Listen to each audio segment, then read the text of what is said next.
How to change phone to black and white on iPhone. To get started, first of all go ahead and open up the Settings application on your phone. Once you're here, go to Accessibility as shown.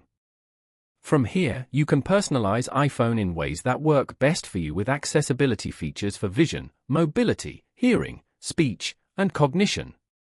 Go to the Vision section at the top and tap on Display and Text Size. Here, scroll down to the end and tap on Color Filters.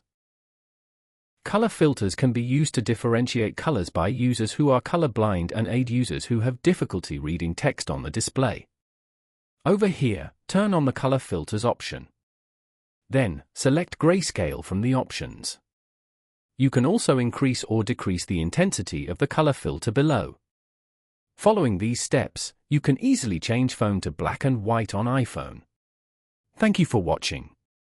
Please leave a like if this tutorial helped you, or leave a comment below if you have any questions related to the video.